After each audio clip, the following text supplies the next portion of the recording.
Jak dlouho to trvalo? 6 hodin. 6 hodin trvala tahle zkouška. 6 hodin. A co jsi tam dělala? Já bych řekla, Staňko, že toto je k nezaplacení. Ne, víš co? Presne. Jak toto je tomu vrátím? to je vrchol. Toto. No. Takéto má Nožičky. nožičky a také má zubočky.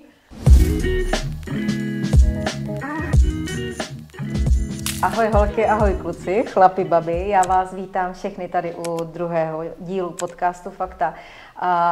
Děkujeme za to, že jste sledovali ten první díl, protože máme na ně úplně perfektní ohlasy. Staňko, co ty na to? No práve, že ja som to chcela spomenúť, že naozaj nás sledovali aj muži, aj starší muži a veľmi sa smiali, dokonca mi jeden volal, že naozaj tá príhoda, hlavne ty, čo si hovorila Nikol, o tej neveste, tak veľmi sa ako aj viacerí ako ľudia sa na tom smiali, takže to bylo, no. Super. Takže první otázka dne, nebudeme to prodlužovat. Dámy, co byla pro vás největší výzva? Pozor, ano, musíme ještě přivítat. Máme tady speciálního hosta. Máme tady speciálního hosta, hostku. Já nevím, jestli na to tady holky neprostí. Musela jsem si jít dneska vzít sebou. Tohle je Chanel. Chanel, pozdrav, prosím tě. Piškotky až později. No, ona dneska nesnídala, se přiznám. Děvčata, tak prosím vás pěkně, vaše největší výzva. Vaše největší výzva jako první věc. Otázka. Jestli se toho můžu ujmout, výzva. Každá žena, která mi zaklepe na dveře, tak je to pro mě výzva. Každá. Na tom se asi shodneme obě dvě. Nevím, jak to máš ty, Staň. No ja teda poviem taký ako môj zážitok, veľmi zaujímavý a je to už asi 8 rokov dozadu. Je to dlhý čas, som bola taká ako keby začínajúca výzažistka a ja hovorím, no tak jak by som mohla osloviť ľudí aj na Slovensku, tak som urobila takú súťaž na sociálnych sieťach, že premena v tej hodnote, že urobím premenu v tej hodnote, iba musia mi dať follow, tak sa to takedy robilo, neviem, či to je teraz, stále sa to tak robí? Ty, já ještě někdy tady tohle dělám, takže jo. Aha, takže ešte stále stejné, jo? Ja to nerobím už teda. No a follow, potom koment, dala som tam premena, koment a ešte niečo, neviem. No a ja som teda myslela, že tak to bude trápne, tam sa mi prihlási nejakých 10 žien, tak nejakými listočkami to budem losovať a tak. No nie, akože behom 5 dní, čo som tam mala pustenú tú reklamu, tak asi 4000 komentov som tam mala, ja som skoro odpadla. Fakt, to jak som listovala na tom losovaní, tak to nešlo ani načítať. No a co si zrobila? No, takže urobila som tuto, prišiel deň losovania, idem na to.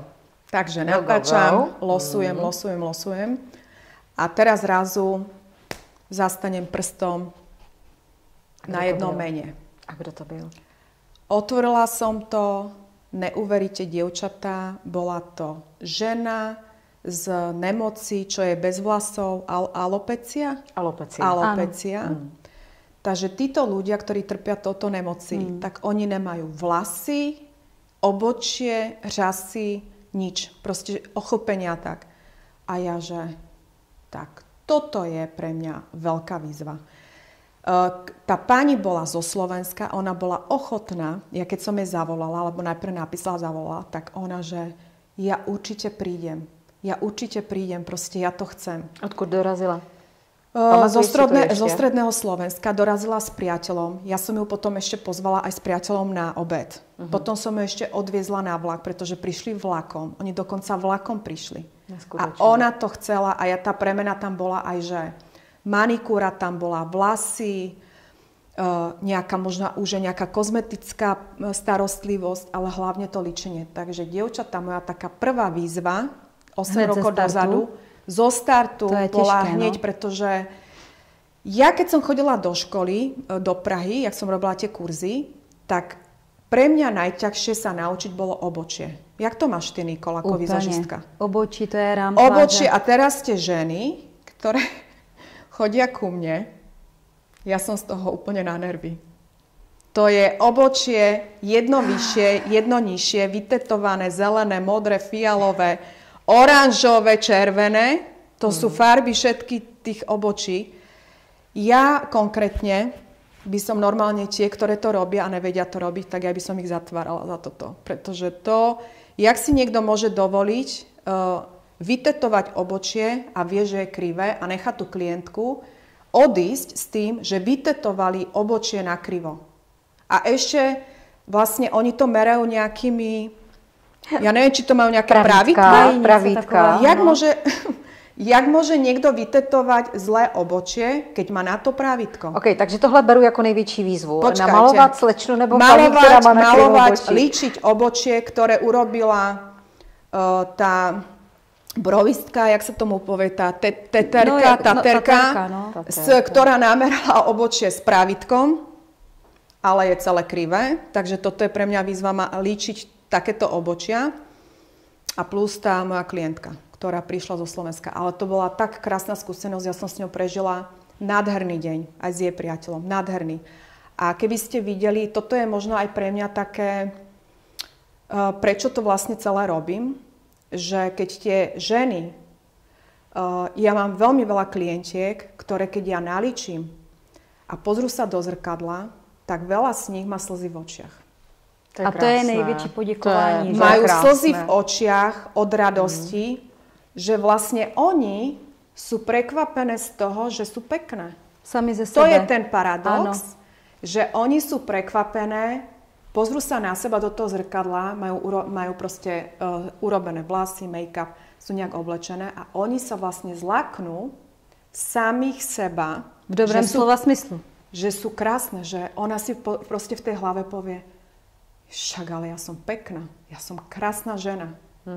A u nich za sekundu takto sebavedomie hore. Normálne vystrelí úplne jak raketa.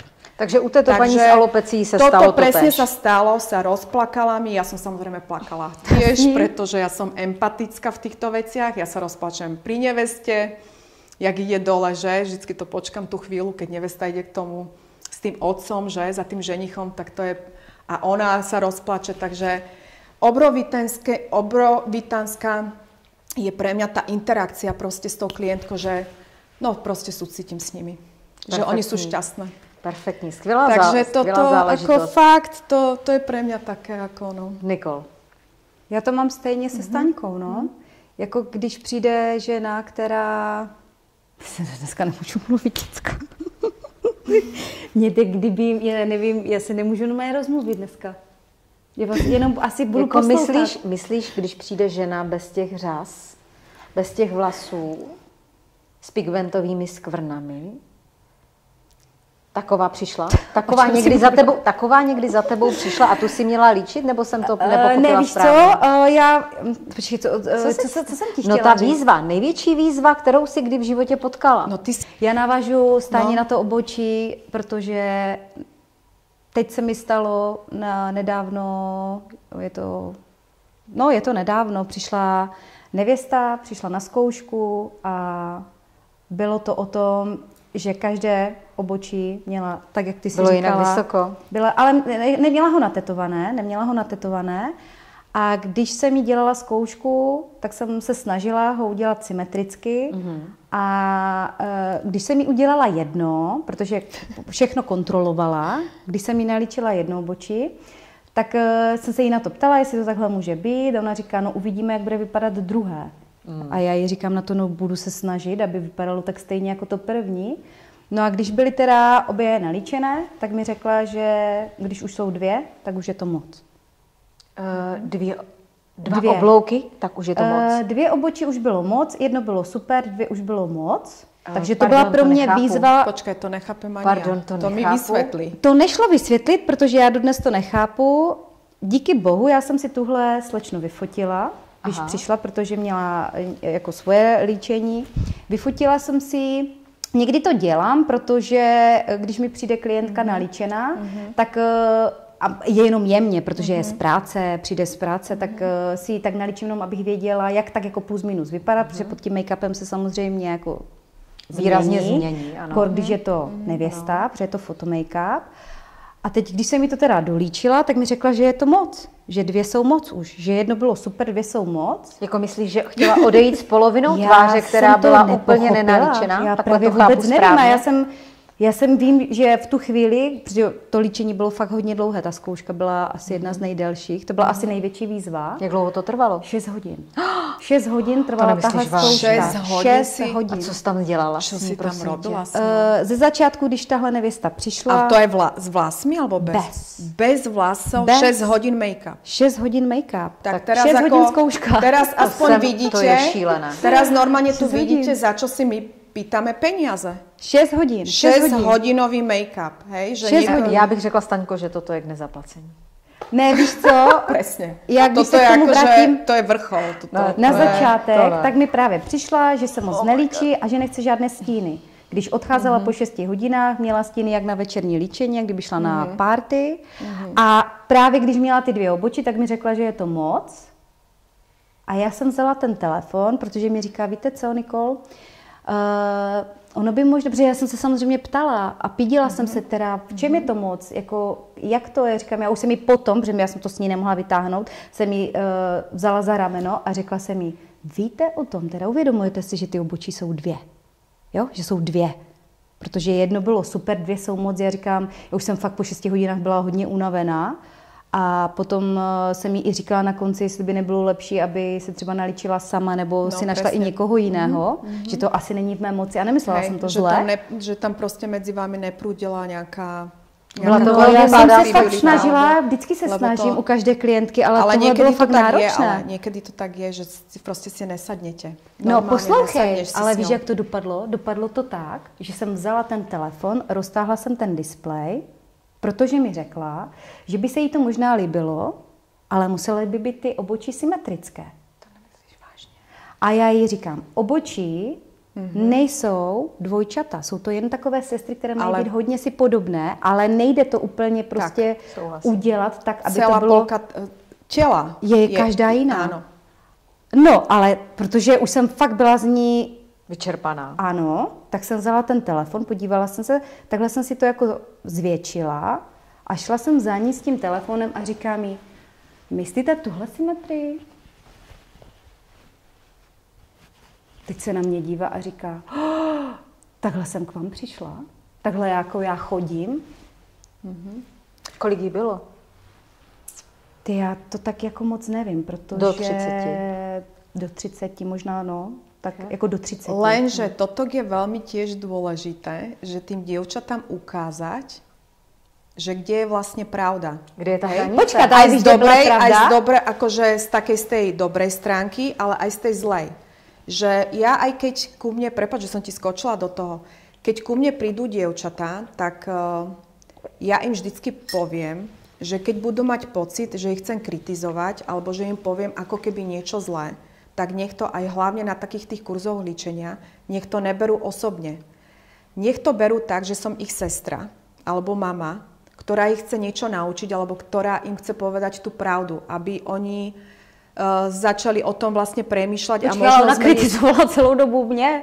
Ona přišla s kritickým obočím a kritizovala mě, když jsem jí ho udělala dobře. No ten problém je vždycky v každém jednotlivci, v každém ale treba je aj tak tak, ty si vlastne na konci... víš, jak to dopadlo? Ty si na konci vlastne jej ukázala, že vlastne ona s týmto obočím nesymetrickým vlastne prišla. Ano, uznala to. Tak to je dobré. A dopadlo to tak, že jsem jí teda řekla, jestli chce, že... A v dobrém. Já jsem jí řekla, dívejte se, jestli se chcete nalíčit nějakým způsobem sama, protože já nevím po těch 6 hodinách, jestli se to jako dá zvládnout, co vlastně sama chcete, protože přišla s tím, že nechce mít nic na očích, potom vlastně odcházela úplně s večerním líčením a dopadlo to tak, že jsem ji teda líčila na svatbu, ale dopadlo to tak, že obočí si malovala sama. Já jsem to odmítla. A když se mi říká, podívejte se, až se vás někdo zeptá, kdo vás líčil, hlavně neříkejte moje jméno. Takže očekávání versus realita je vždycky trošku jiná. Očekávání bylo, že ji udělám, protože ona chtěla po mně, ať ji nalíčím to obočí, které si líčí, ona já to prostě nedokážu. Já nemůžu někoho schválně mrvit, chápeš? Mně to nejde, mě to ruka nedovolí a oko taky ne. Ano. Já když dělám svoji práci, tak ji dělám tak, aby ta žena vypadala co nejpřirozeněji, presne. Aby jsme potlačili nedostatky. A to jsou ty největší výzvy. A to jsou ty největší každodenní výzvy, že jo? Takže každá žena je výzva tak? pro mě, no. Je to tak? No. Ale ako ako to mám, dalo by sa povedať, že dať do popredia, tak toto bola pre mňa výzva tá pani s tou alopeciou. Teda to bolo pre mňa také ako fakt, že zapotila jsem se. Já navážu na tvoji proměnu, na tvoji soutěž, protože já soutěže taky dělám. Teď jako je to míň, ale dělávám je. A přišla paní, protože já jsem měla zase v podmínkách něco jiného, 40 nebo 50 plus. A vyhrála to zase slečna, která nesplňovala podmínky a dala tam svoji tetu. Teta přišla. Těta, sestra, to je časté. Teta přišla, starší dáma, která nechtěla, ať ji vůbec líčím, nechtěla vůbec tu proměnu, ještě přišla do toho studia s tím, že já jsem tady jako fakt vůbec nechtěla jít, já nevím, co tam moje neteř vymýšlí, prostě jsem tady, co teď, co vůbec se mnou budete dělat, já mám každý den naplánované přesně v každou hodinu, co dělám a teď já jsem tady musela jít se psem, podívat se, kde to vůbec to studio máte, no prý to je ale jako zadarmo, já říkám, ano, je to zadarmo, já si vás jenom vyfotím před, po, uděláme prostě, já jsem úplně výzva, to byla výzva, vytřepaná. Říkám, nebojte se, nic, to není nic stálého, žádné tetování, nic takového, takže já jsem jí naličila, učesala, jenom jsem jí poprosila, když jsme si volali, jestli by si třeba vzala nějaké náušničky nebo nějakou halenku a takže naštěstí to dobře dopadlo, ona byla teda nervózní, ona seděla v tom křesle a já jsem byla nervózní, jenom to vykládám, já jsem zase zpátky v té situaci a vím, že se mi úplně hrdlo stáhlo. A teď já jsem teda doličila, teď jsem čekala na ten moment, teď jsem si říkala, teďka co, jak to bude, když se podívá a to, tak přišla, tak jako dobrý. Aha, no, ináč, toto já ale nemám ráda. Takové jako, že neví, jestli se jí to líbí, nelíbí, tak já to já nemám ráda. Na to kašli. Ale důležité je ona, já jsem mi řekla. Já jsem mi řekla. Tě nepřijímám, Nesneseš to? Sakra. Ne, já jsem věděla, že je nervózní. Já jsem věděla, že je nervózní. Já jsem věděla, že tam prostě nechtěla jít, jo? Jasně. Ale byla jsem ráda za to, že přišla, byli jsme domluvené, fotka před, po všechno to klaplo. Teď já jí říkám, podívejte se, můžete odejít, protože ona šla do práce. Můžete odejít a klidně, tady mám všechno na odličení, můžete se zase naličit podle sebe. Ano. Budete to stále vy. A ona říká, víte co, já jdu dneska do práce, já si to nechám. No tak to je nejlepší výsledek. Odešla do té práce, uteklo asi 14 dnů.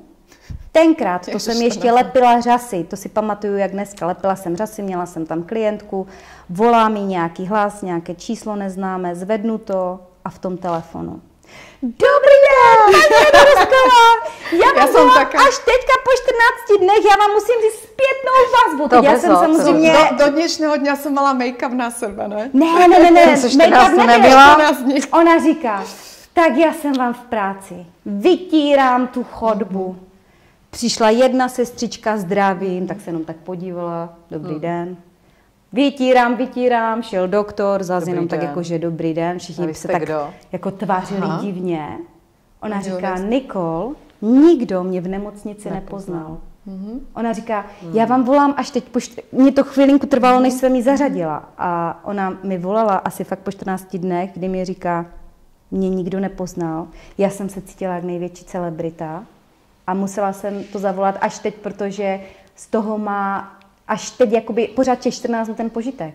No tak teď mi řekni, jako když uděláš takovou výraznou proměnu, že tu ženu vůbec nikdo nepozná, jakým způsobem ona se takhle dokáže znovu nalíčit nebo dojít k takovému výsledku, že se cítí dobře? No, stejně jako po té tvé proměně. Jde to. Nejde to ten den, samozřejmě, když přijde žena na proměnu, tohle byla konkrétně soutěž, tak tahle žena byla opravdu, bych řekla, hodně nervózní, já jsem z ní nervózní byla taky sama, protože když ti přijde žena, která to fakt nechce, sedí a jenom si říká, proč tady vlastně jsem, co ta moje neteř vymyslela, tak... A to se vždycky ptám, těch, kteří volají a chtějí ten dárkový poukaz, jste si jistí, že to ten dotyčný bude chtít, nebo měl to přání? Vůbec v životě bych nechtěla dostat dárek tohoto typu, že mi někdo dá takové překvapení a jim řeknu, proboha, kde jsi k tomu přišel. Bizarné dárky. To nikdy nechci. Presne. Jo, tomu se snažím vyvarovat. Proto se ptám. No to sú ale, vidíš, tak poďme si niečo povedať o bizároch. Ale počkej, ještě já navážu na to, jak jsi se ptala, co byla za otázka. Ptala jsem se, zdali je možné, aby ta žena se vlastně nalíčila. Někdy tak, jak si ji nalíčila. Tak to jde, musí ale chtít. A je to v tom, kdy přijde za mnou na osobní individuální kurz. Kdy jsme tam jenom sami dvě a opravdu krok po kroku ji ukazuju, co má dělat. Prosím tě, řekni mi, že to netrvá 6 hodin. Ne, ne. Protože kdyby to mělo trvat 6 hodin, tak se asi obejdu. I bez těch švinek, i bez těch řas. Na individuální kurz chodí ženy, které se chcou nalíčit na denní líčení. Běžné denní líčení. Jasně, například do práce, že? Alebo jo, dívej se, kurz normálně u mě trvá 3 hodiny. Jo? A prosím tě, a co tam pijete? No kávu. Jo, vážně? Kávu. Já jsem kávař, já miluji kávu, miluji čaj, takže... No ale kým sa k tomu dostanem, lebo tiež ako robím tie kurzy, tak kecáš ty s tými klientkami zo začiatku, to víš, že jo. No a ja rozobereme celý život. A ty rozléváš určitě i prosecco. No. Když neříkej. Keď povieš, že dala by si, tak určitě. Mám ho tam taky. Prečo ne? No, u mě je problém, že já nepiju, víš? Já nepiju, mě to jako nechutná. Ale já mám strašně ráda jako... Džus. To jo, ale já mám ráda bezalkoholovou bohémku strašně. Jo? Ježišmarja. Nebudeme tady dělat reklamu. Já to miluju. To je ten bohemiasek. Já to miluju. A víš, jak za to lidi mě nenávidí? Lidi mě za to nenávidí, protože vždycky říkají, že je to drahé jako alkohol a ještě z toho nic nemají a že mi to kupujou. Já to mám ráda úplně. Já mám z toho kyselinu, já to nepiju. Jak když přijedeme na Jižní Moravu na kola, jdeme do nějakého sklípku a teď jsme byli v Chorvatsku. A tě musí mít rádi, vyloženě. A oni vždycky, pojďte, já vám dám vinář, rozumíš, úplně obří vinice a olivové vinice a říkají mi, pojď, dej si víno. Olivové vinice? No, olivové vinice, jasné. No jasně, mám doma domácí olej. Jasně, viděla jsem, jak se to všechno lisuje, dělá se to bez žádných jako chemických přísad, takže mám doma úplně opravdu čistý extra panenský olej. Ti dám? No super. Vidíš, místo tady proseka jsem vám mohla přinést olivový olej. A mám dokonce ještě med výborný. Jo. A ten bereš odkud? No taky z Chorvatska. Z Chorvatska? No jasně, teď jsem tam byla, přivezla jsem si mandarinkový tam mám a ještě, počkej, ten je úplně dobrý, jak se jmenuje to jabko? Z granatového jabka. Tak to jsem ještě nemala, to by som vyskúšala. Výborný. Já nejsem, mě totiž moc nechutná med, víš? Mě to nechutná úplně moc to, ale tady tenhle do čaje v zimě, ježiš, že se toho můžu upít. No pojďme toto nějaký bizar dať. No?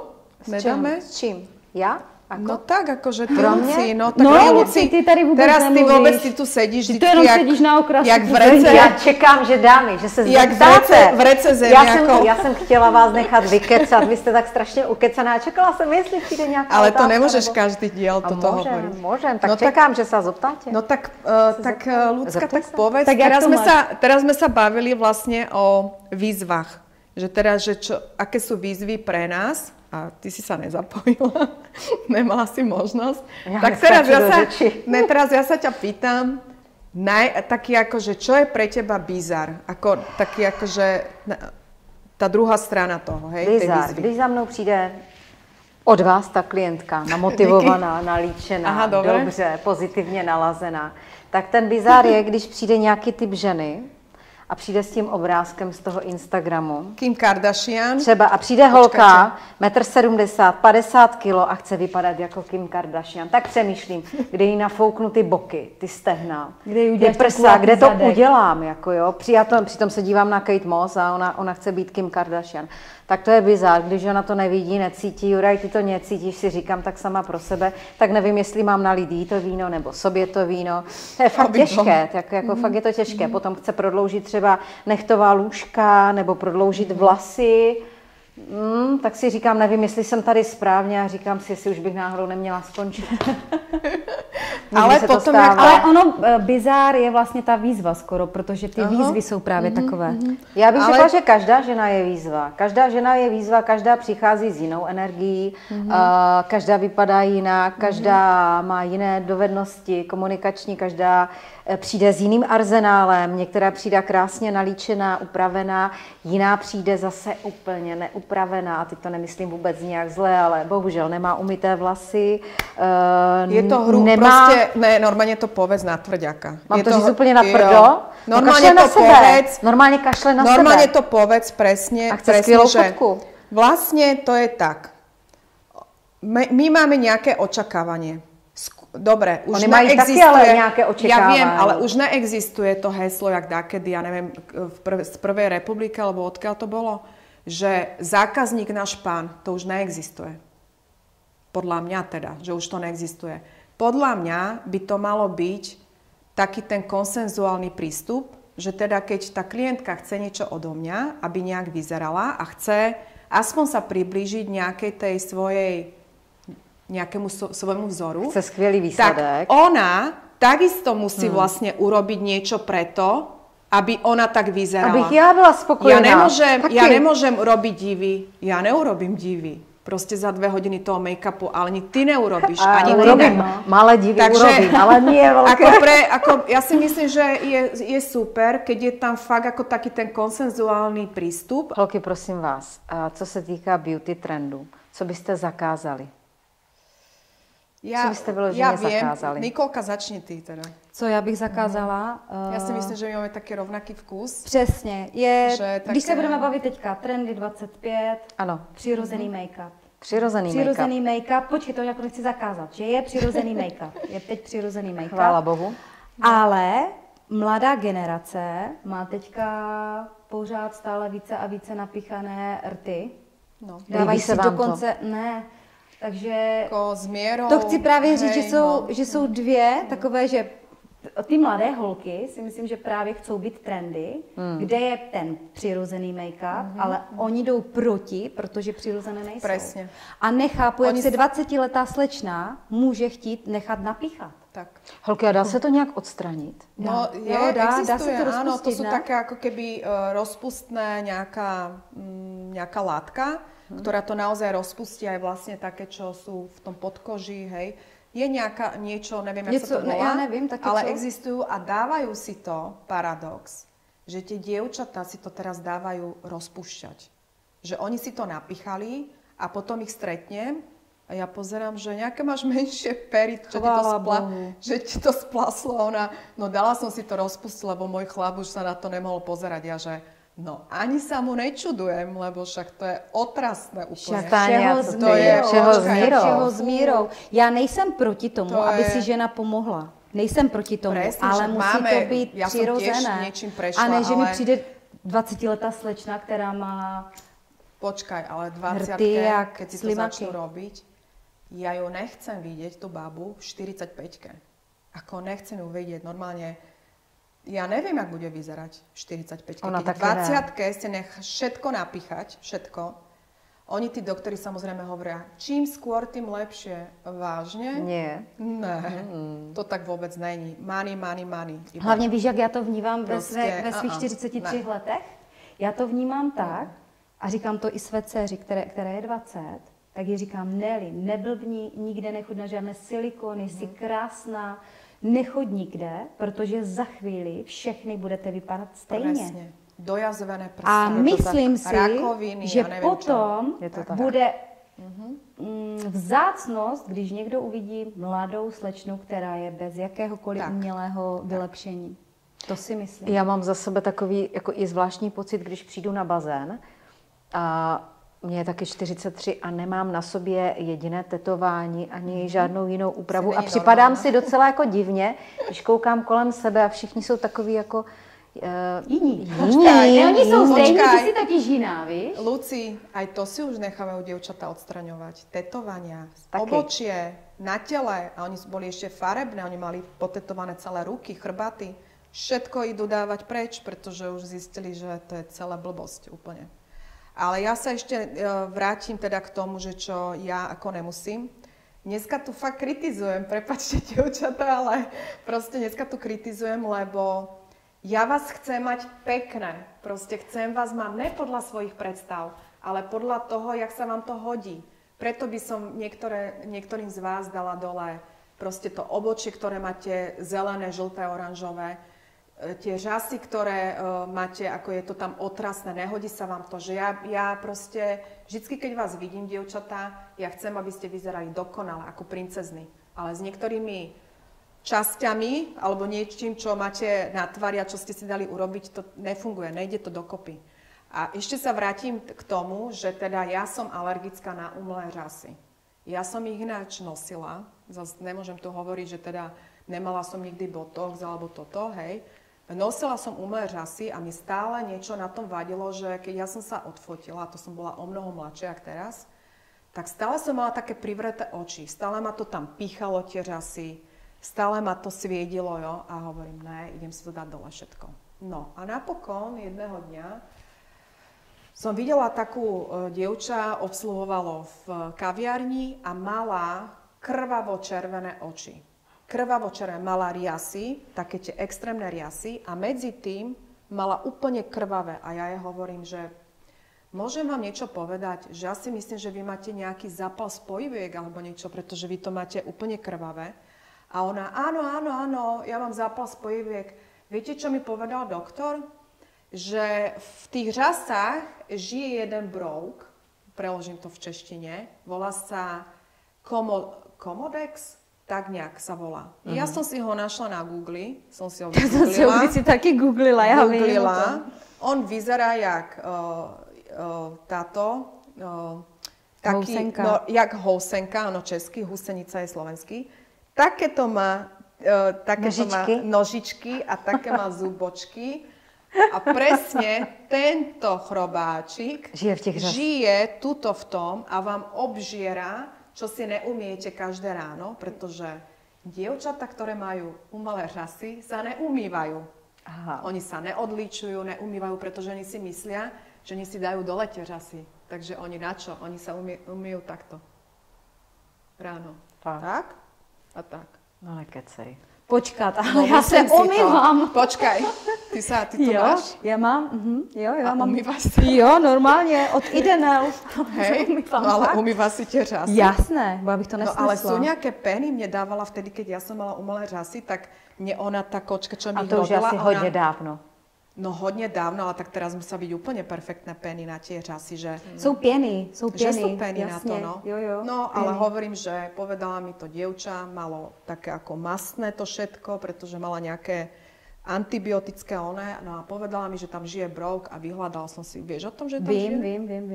Já jsem řasy lepila, takže já to vím. Aha. Já to vím. No. Ale je to ako o tom, kdo co jak umí. Ja mám rada tie trsy, tie sú pekné na svadbu, alebo keď niekde ideš, tie jednorazové. Alebo jednorazové žasy, ale neviem, no. To je taký ako môj... Ale je to taký služba od služby, víš? Taký proti-beauty trend, že proste tie umelé žasy. Máš řasařku, která ti to udělá úplně precizně. Akože krásne, oni robia teraz tie rôzne dievčatá, mladé, robia to krásne, tak prirodzene, že to a pak jak máš patlalu matlalu, která to dělá za 100 korun doma a oni koukají na cenu. Ale to isté aj s vlasmi, také tie umelé vlasy. Tam si jim na to nic neřeknu, já žádný řasy nemám. No a pre teba, Luci, povedz ty. Pro mě. Že taky jakože, čo... Nelíbí se mi, když mají holky široké obočí. Vyčesané, hrozně takové tlusté, široké. Tmavé. Je to tmavé, je to pro mě takový mužský rys, spoustu testosteronu. Je to asi za mě takové nejvíc anti. To, co mě jako nebaví, to mě nebaví. Takže tohle je všechno. No tak já vám děkuju. Vám děkuju, že jste sledovali. Moc krát děkujeme, že jste s náma. My vás prosíme, dejte nám zpětnou vazbu. Budeme rádi za jakýkoliv koment. A nějaké témy, keby jako naši diváci navrhli? Kdybyste se chtěli na cokoliv zeptat, budeme rádi, když nám to napíšete. A uvidíme se zase příště. Těšíme se na viděnou. I Šanelka se s váma loučí. Ahoj.